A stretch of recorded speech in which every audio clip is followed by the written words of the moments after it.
premier jour de la semaine, 2 disciples faisaient route vers un village appelé Emmaüs, à 2 heures de marche de Jérusalem, et ils parlaient entre eux de tout ce qui s'était passé. Or, tandis qu'ils s'entretenaient et s'interrogeaient, Jésus lui-même s'approcha et il marchait avec eux. Mais leurs yeux étaient empêchés de le reconnaître. Jésus leur dit: de quoi discutez-vous en marchant? Alors ils s'arrêtaient tout tristes. L'un des deux, nommé Cléophas, lui répondit: tu es bien le seul étranger résidant à Jérusalem qui ignore les événements de ce jour-ci. Il leur dit: quels événements? Ils lui répondirent: ce qui est arrivé à Jésus de Nazareth, cet homme qui était un prophète puissant par ses actes et ses paroles devant Dieu et devant tout le peuple. Comment les grands prêtres et nos chefs l'ont livré, ils l'ont fait condamner à mort et ils l'ont crucifié. Nous espérions que c'était lui qui allait délivrer Israël. Mais avec tout cela, voici déjà le 3e jour qui passe depuis que c'est arrivé. À vrai dire, des femmes de notre groupe nous ont remplis de stupeur. Quand dès l'aurore, elles sont allées au tombeau, elles n'ont pas trouvé son corps. Elles sont venues nous dire qu'elles avaient même eu une vision. Des anges qui disaient qu'il est vivant. Quelques-uns de nos compagnons sont allés au tombeau et ils ont trouvé les choses comme les femmes l'avaient dit. Mais lui, ils ne l'ont pas vu. Il leur dit alors, esprit sans intelligence, comment votre cœur est lent à croire tout ce que les prophètes ont dit? Ne fallait-il pas que le Christ souffrit cela pour entrer dans sa gloire? Et partant de Moïse et des prophètes, il leur interpréta dans toute l'écriture ce qui le concernait. Quand ils approchèrent du village où ils se rendaient, Jésus fit semblant d'aller plus loin. Mais ils s'efforçèrent de le retenir. Reste avec nous, car le soir approche et déjà le jour baisse. Il entra donc pour rester avec eux. Quand il fut à table avec eux, ayant pris le pain, il prononça la bénédiction. Et l'ayant rompu, il leur donna. Alors leurs yeux s'ouvrirent et ils le reconnurent, mais il disparut à leur regard. Ils se dirent l'un à l'autre: notre cœur n'était-il pas brûlant entre nous, tandis qu'il nous parlait sur la route et nous ouvrait les Écritures? À l'instant même, ils se levèrent et retournèrent à Jérusalem. Ils y trouvèrent réunis les 11 apôtres et leurs compagnons, qui leur dirent: le Seigneur est réellement ressuscité, il est apparu à Simon-Pierre. À leur tour, ils racontaient ce qui s'était passé sur la route et comment le Seigneur s'était fait reconnaître par eux à la fraction du pain. Acclamons la parole de Dieu.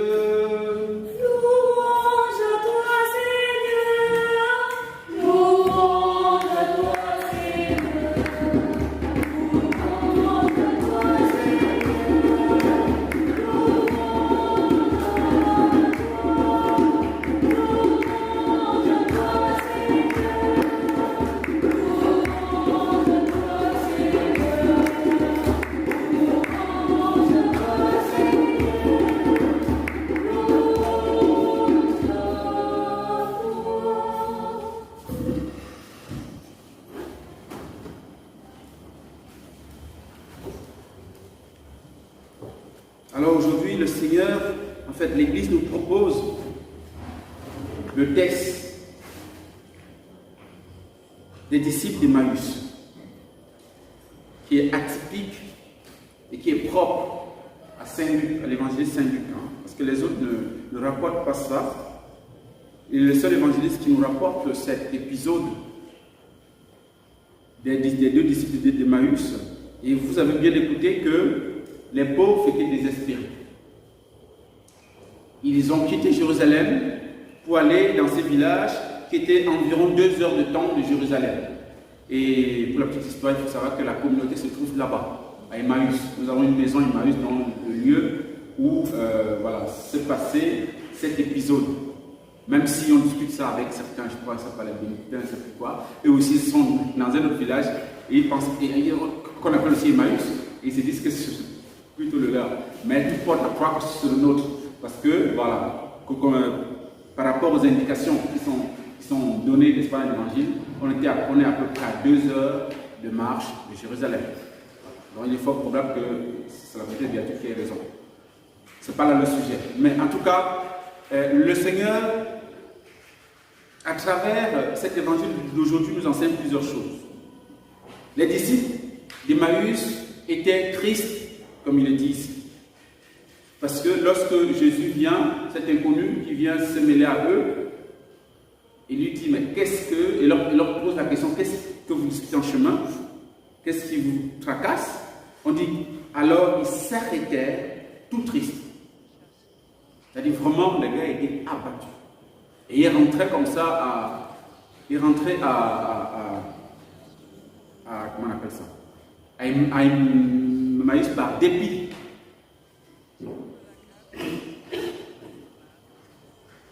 Donc, alors, ils étaient donc déçus, ils étaient donc désespérés. Mais il y a 3 leçons qu'on peut retenir dans cet évangile, frères et sœurs. C'est, grosso modo, en fait, je dis, il y a peut-être une leçon, mais en 3 volets. C'est l'importance de l'hospitalité. Ce qui va permettre à Jésus de se révéler à ses disciples, c'est leur hospitalité. Et ils ont manifesté l'hospitalité de 3 manières à Jésus. Il y a l'hospitalité de compagnie. Ils étaient 2, rien ne les obligeait, n'est-ce pas, d'accepter Jésus au milieu d'eux, n'est-ce pas, de marcher avec eux. Ils l'ont accueilli. Un étranger. Ils ne le savaient pas, ils pensaient que c'était Jésus, évidemment. Donc ils l'ont accueilli. Ça, c'est la première hospitalité qu'ils accordent à cet étranger, dont ils ignorent l'identité. Et ils vont marcher avec Jésus. Et c'est quand même un étranger bizarre parce qu'il leur pose, n'est-ce pas, la question, de quoi discutez-vous en marchant? Et l'un de fait un peu le briefing, n'est-ce pas, de faire, mais que tu es le seul pour moi, le seul à Jérusalem, à ne pas être au courant des événements qui se sont passés. Et il dit, quels événements? Et il se met à expliquer à Jésus ce qui est arrivé à Jésus. Ça, c'est extraordinaire. Et puis, mais quand l'étranger prend la parole, ce n'est pas gentil du tout. Qu'est-ce qu'il commence? Il commence par dire, il commence par les insulter. Il dit, esprit sans intelligence. Mais attendez, vous imaginez, vous, en train de marcher à 2, et vous accueillez quelqu'un qui marche seul, et puis vous lui expliquez ce que vous vivez, lui il commence, n'est-ce pas, par vous insulter. Quelle sera votre réaction? J'imagine que vous allez vous remonter maintenant, ça ne prend pas où. Comment tu nous insultes, tu ne nous connais pas et puis tu nous insultes, qui tu es quoi? Mais non. Jésus commence par les insulter, esprit sans intelligence. Esprit sans intelligence signifie, au bas mot, les imbéciles. Parce qu'un imbécile, c'est quelqu'un qui est faible d'esprit. Donc si, comme tout homme est quand même intelligent, parce que là, on va nier ça à la nature humaine, mais lorsque Jésus dit esprit sans intelligence, il les appelle les imbéciles. C'est-à-dire que vous avez votre esprit est petit comme ça. Vous ne réfléchissez pas trop. Il n'y a pas de jugeote là-dedans. Esprit sans intelligence. Et Jésus, que votre cœur est lent à croire. Jésus leur parle de l'Écriture.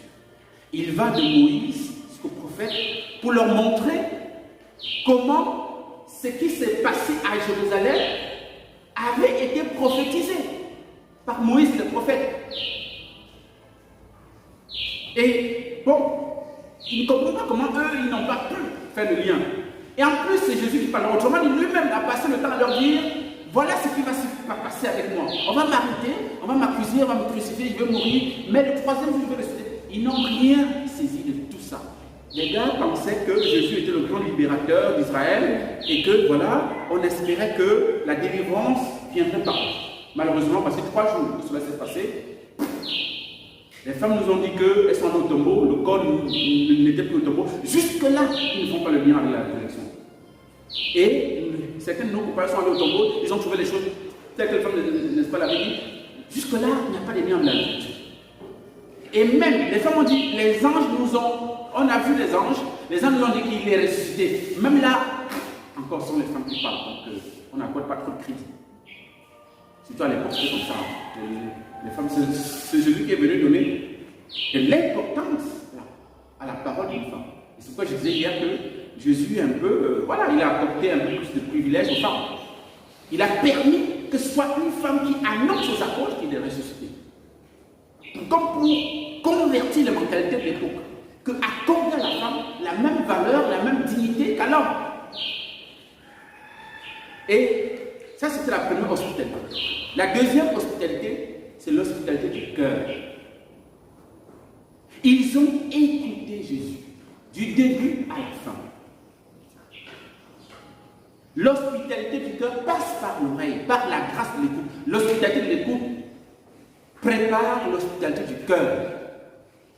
Si tu veux, et je pense que c'est même la plus grande des hospitalités, l'hospitalité de l'écoute. Apprendre à écouter son frère, sa soeur, c'est lui accorder une place dans le cœur. Mais vouloir avoir raison à tout prix, ne pas permettre à l'autre, n'est-ce pas, de s'exprimer, c'est refuser l'hospitalité du cœur. La deuxième hospitalité que les disciples me demandent nous enseigner, c'est l'hospitalité du cœur. Ils permettent à Jésus de parler à leur cœur, de toucher leur cœur, de les éclairer par rapport à leur désespérance.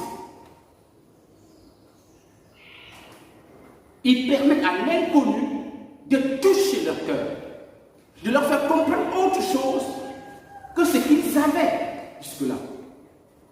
Et à la fin, ils diront, notre cœur n'était-il pas brûlant lorsqu'ils nous parlaient? Autrement dit, comme nous avons permis, nous lui avons prêté notre oreille, sa parole en nous était devenue un feu dévorant. La foi et ce feu est le signe de la renaissance de la foi qu'ils avaient déjà perdue. La renaissance de l'espérance qu'ils avaient perdue. La parole de Jésus vient réveiller, ressusciter la foi dans leur cœur et l'espérance au ressuscité. La troisième hospitalité intervient, c'est ce que j'appelle l'hospitalité immobilière, parce que Jésus, il arrive au village, il fait semblant de continuer, ils lui disent non, reste avec nous. Il se fait tard. Vous voyez, il propose l'hospitalité, il propose le toit à Jésus. Reste avec nous. Le jour baisse, il se fait tard. Et Jésus rentre avec eux. C'est la troisième hospitalité qui permet à Jésus, cette fois-là, de se révéler, de se faire connaître. Je vous ai dit hier qu'il y a trois caractéristiques du ressuscité, hein, de la manifestation du ressuscité. La première, c'est qu'il se fait voir. La deuxième, c'est qu'il se fait reconnaître. La troisième, c'est qu'il envoie en mission. Donc Jésus rentre, il se fait connaître par la fraction de pain, par l'Eucharistie, que nous avons signé. Et on dit, lorsque Jésus eut, n'est-ce pas, rompu le pain, il disparut à leurs yeux. Comme pour dire, désormais, vous ne me verrez plus comme avant, de manière physique. Vous me verrez dans la foi, par le mystère de l'Eucharistie. Ma présence désormais sera une présence mystique, une présence mystérieuse, une présence à la fois visible, mais visible de manière sacramentelle. C'est-à-dire que c'est à travers l'Eucharistie que vous me verrez. Ce sera le sacrement de ma présence. Et bien sûr, vous aurez besoin de la foi pour croire que ce que je vois, ce n'est pas du pain, c'est le Christ lui-même qui est là. Le Christ vivant et ressuscité. Amen. Amen. Voilà ce que nous enseigne l'évangile de ce jour. Les trois formes d'hospitalité. Hospitalité de compagnon, de compagnie, si on peut dire. Hospitalité du cœur et hospitalité immobilière. Mais la plus grande des trois, c'est l'hospitalité du cœur. Et demandons au Seigneur de nous donner cette grâce-là, cette grâce des autres. C'est cette grâce de la considération même de l'étranger. Moïse a accueilli, non pas Moïse, Abraham a accueilli en son temps 3 étrangers et il a eu la grâce d'avoir son fils Isaac. L'hospitalité peut faire des miracles dans notre vie. Mais si nous fermons notre cœur, si nous fermons notre maison, si nous fermons notre ouverture, notre vie sociale aux autres, notre relation aux autres, nous empêchons la grâce de Dieu, nous empêchons le Seigneur de faire des miracles dans notre vie. Et le miracle le plus suprême que le Seigneur nous offre, c'est son corps et son sang, que nous allons recevoir tout à l'heure dans le ministère de l'Eucharistie. Donc, demandons au Seigneur, dans cette Eucharistie, de venir au secours de nos peurs. La peur de l'étranger, la peur de manquer, la peur de ceci, la peur de cela, pour nous ouvrir aux dimensions de son cœur qui est un cœur universel. Il dit dans Apocalypse 3, verset 20, je finis par là, « Me voici, je me tiens à la porte et je frappe. Celui qui entend ma voix et qui ouvre, j'entre, je soupe avec lui et lui avec moi. » Quand il dit « j'entre, je soupe avec lui », ça veut dire que c'est lui qui apporte à manger. Il ne vient pas manger ton repas, non. Il vient souper avec toi, avec ce qu'il a apporté. Parce que tu l'as ouvert ton cœur. Tu lui as accordé l'hospitalité principale et l'hospitalité du cœur. Amen.